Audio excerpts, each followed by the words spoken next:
Peter Brock was a classic car guy from the time he was a young child. He was an artist. He drew cars. He took odd jobs at garages just to be around the beautiful machinery. He was a good student. He was accepted to Stanford. Of course, you go to Stanford, right? But he failed to see how that was connecting to his dream to be in racing. So he shifted gears, transferred to the Art Center College of Design, and quickly parlayed that into a job with the style department at General Motors. He was 19 and their youngest employee. He then modestly describes what happens next in his excellent book. Bill Mitchell walks through the studio and asks who did this drawing. Peter kind of sheepishly raised his hand. Mitchell says, "This is it. This is the one we're going with." And Brock stepped into automotive legend. From then on, he, with Bill Mitchell and Larry Shinoda, would develop his drawing into the coolest car of all time. This is my 1967 Corvette Stingray and the subject of today's episode of Dave's Garage Mahal.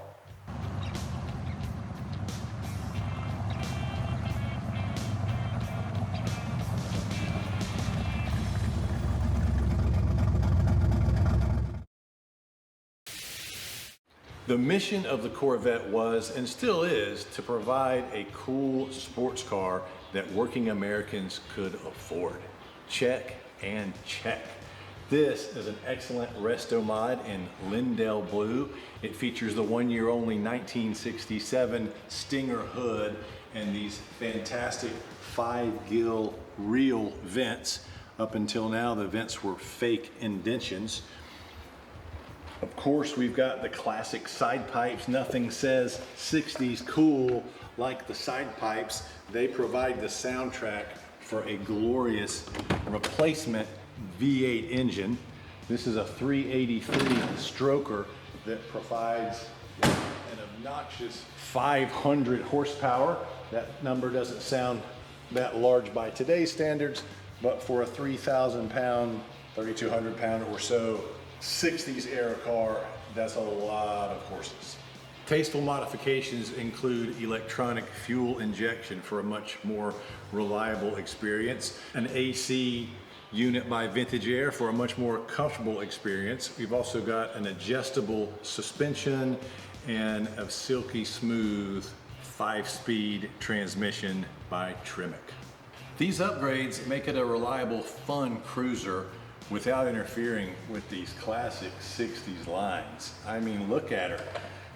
As Jay Leno once said, it's like having the prettiest girl you ever dated who still looks exactly the same waiting out in the garage for you to return. I had the great honor of meeting Peter Brock at the Amelia Island car show this year. I showed him some pictures of this car. One of the first things he commented on were these period correct racing rims, and before that I was thinking about moving back to more of a stock look for the car, but if Peter Brock's cool with it, I'm cool with it, and we're going to stick with these big 17-inch racing rims.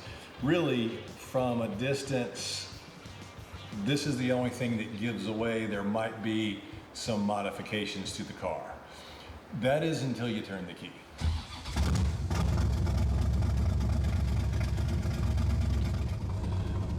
That is sweet V8 music.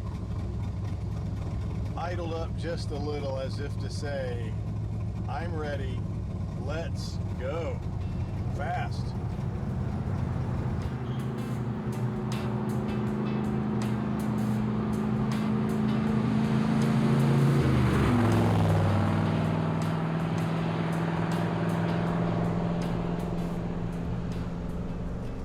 Rolling through these years on an excellent North Carolina country road is one of my favorite ways to spend time. Fully engaged with the machinery. You have to be fully engaged with both hands and both feet for a few glorious minutes. Forget about your problems. This big old 383 V8 engine therming up power like two giant scoops of homemade vanilla ice cream on the 4th of July. And then you've got these fantastic side pipes right below my ear, sounding off with fireworks. It really is like the 4th of July and my birthday and Christmas and Veterans Day and Memorial Day and Father's Day and Mother's Day all rolled up into one. Very satisfying experience and a very gratifying experience. Overwhelmed with feelings of gratitude when I'm cruising in this old girl. It does a lot of good for this old veteran.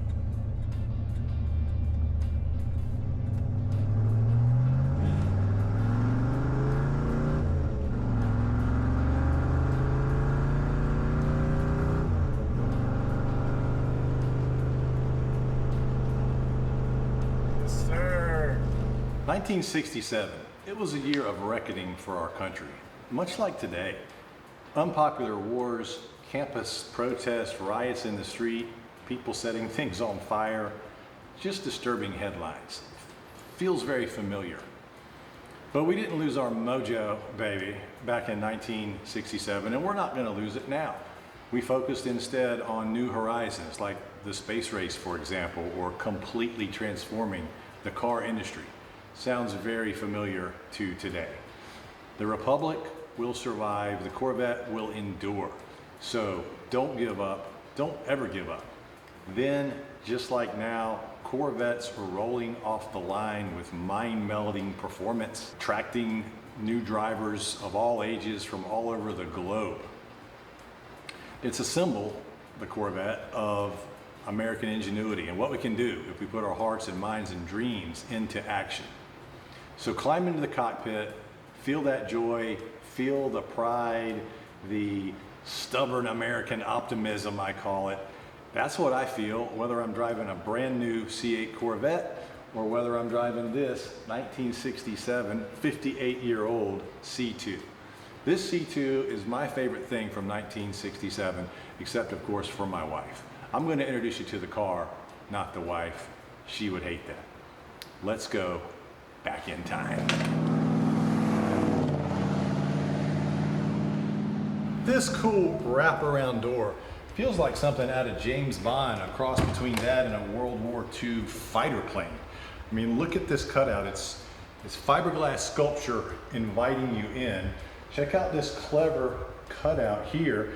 It's not only cool looking, but it makes it easier for someone of taller than average height and maybe classic joints to slide in more gracefully. Speaking of classic joints, 1967 was the last year for this vent window. Slip inside and join me.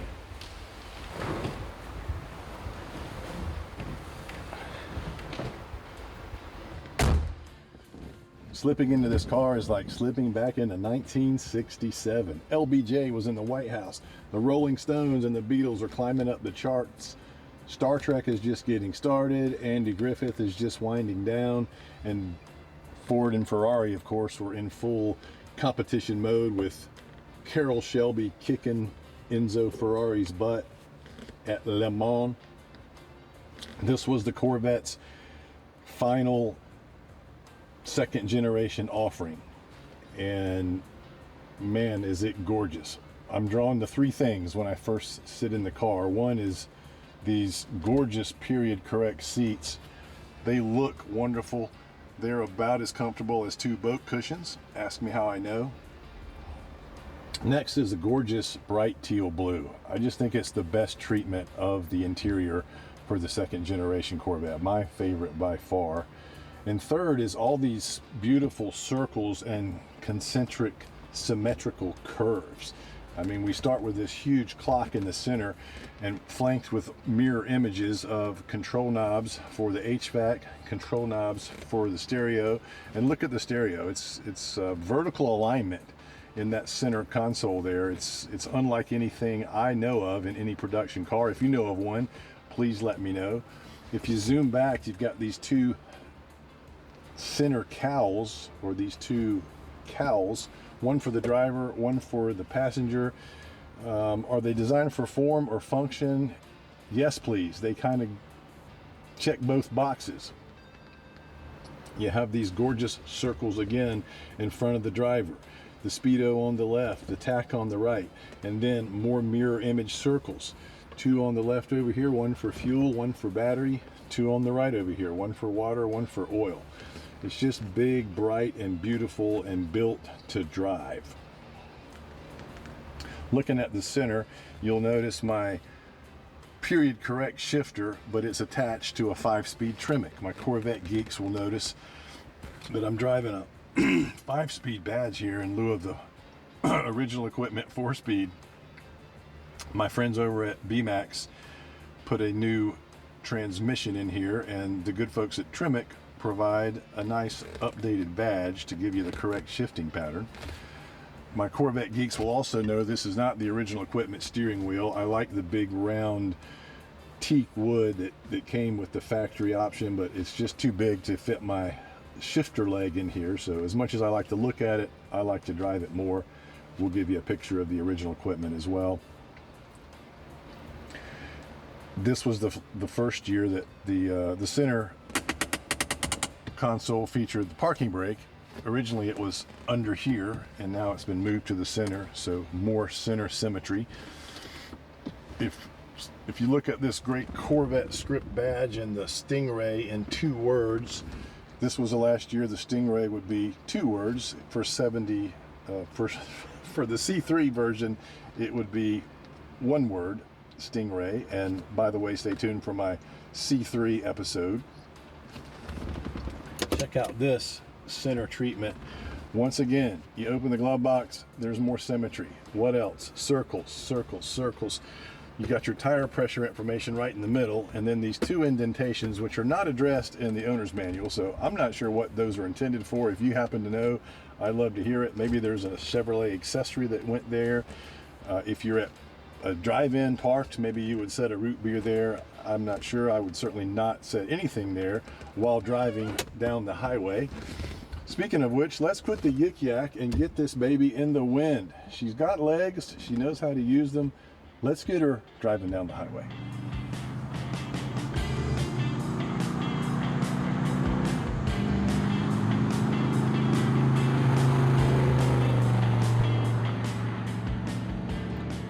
The 67 Vet was the last, and many say the best, run of the second generation. Zora Arkestuntov, often called the father of the performance Corvette, had been at Chevrolet for nearly 15 years by then.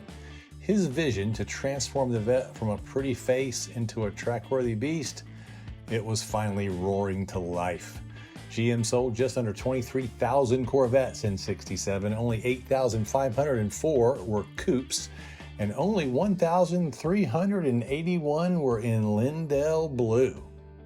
The base engine was a 327, rated at 350 horsepower, not too shabby for a base model, but of course the big blocks 427 stole the spotlight, cranking out anywhere from 390 to 435 horses. Then there was the almost covert L88, the stuff of legend.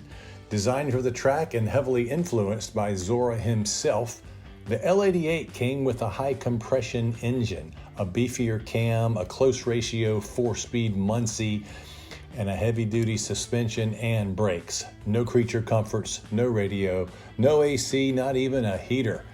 It was basically Carroll Shelby's worst nightmare, and Enzo's too. Chevrolet dramatically understated the horsepower at 430. By most accounts, the L88 was putting out 550 or maybe even 600 horsepower, depending on how you tuned it. Built to go fast and shouted out loud the whole way. Only 20 were produced in 1967, so as you might guess, they bring ridiculous money at auction. That's $2 million, or roughly what Mick makes at a Stones concert. Now, my old girl isn't chasing records, she's chasing balance. She's got the best of all worlds, a 383 stroker pushing close to 500 horsepower, modern brakes, and upgraded suspension. She feels planted, predictable, a glorious gamer who never lets me down, much like my 72 Dolphins or my 74 or 83 Wolfpack. And when I give her the juice, she sings to me through these glorious side pipes, just a few feet from my ears. And no offense to your Bluetooth playlist, but this is the only soundtrack I need. I do have a working radio, but I never use it. She makes her own music. And somewhere in the mix, I think I hear Rick Ocasek coming through. Let the good times roll.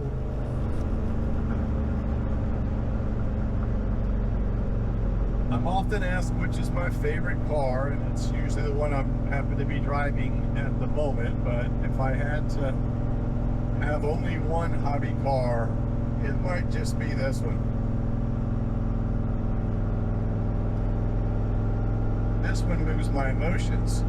All the feelings of gratitude, of experiencing an American icon, being able to share it with my friends and family. I got to share it with Mom before she passed. She loved cruising with me in this thing. Mom didn't get to see it, but he would have loved this thing. Here comes the emotions. Here comes the waterworks. I would always say, Mom, I sure wish Dad was here to see this. And she would say, oh, son, he is. He is. And you are right, my mom. Right as usual.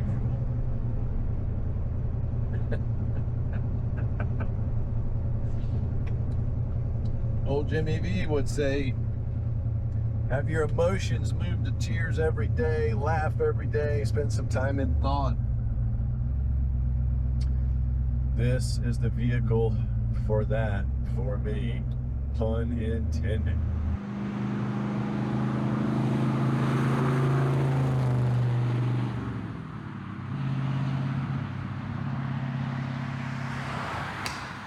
Like my pop before me, I love a good history book, especially automotive history. These are my favorites on the Corvette.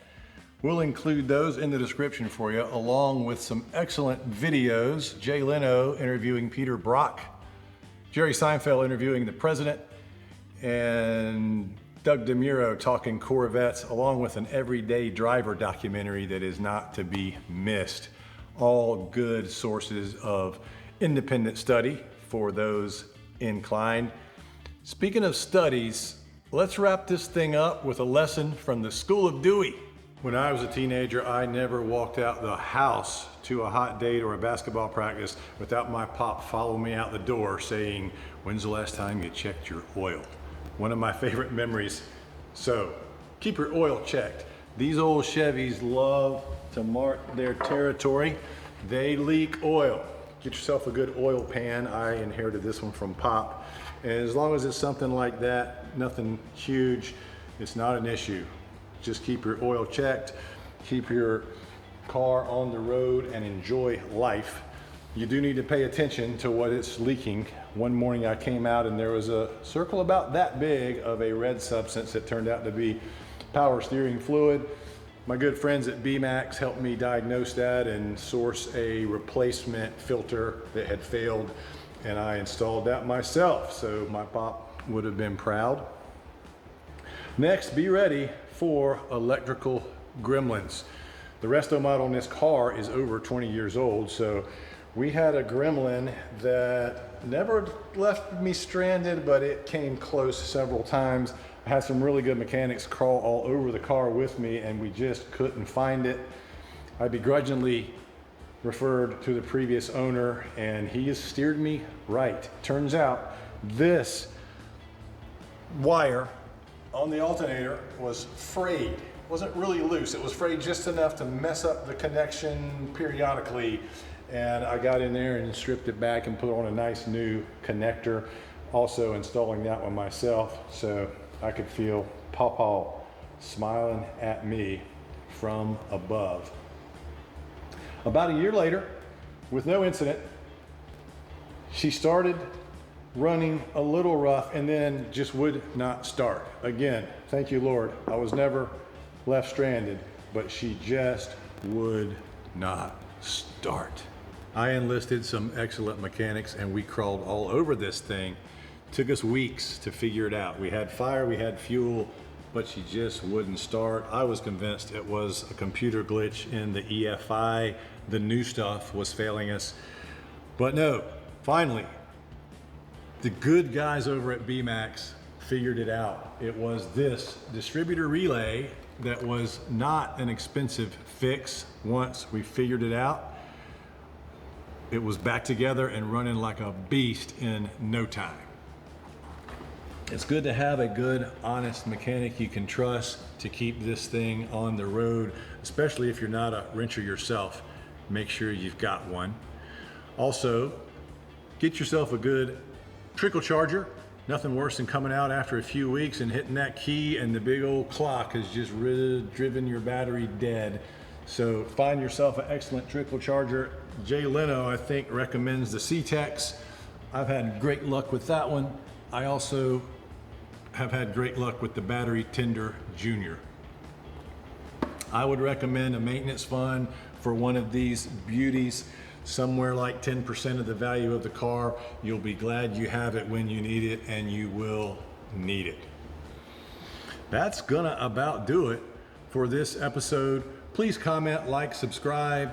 If you like us, tell all your friends. If you don't like us, tell nobody. We appreciate you watching. I don't know what you can do with the information, but there it is. Please take care of yourselves and take care of your machinery.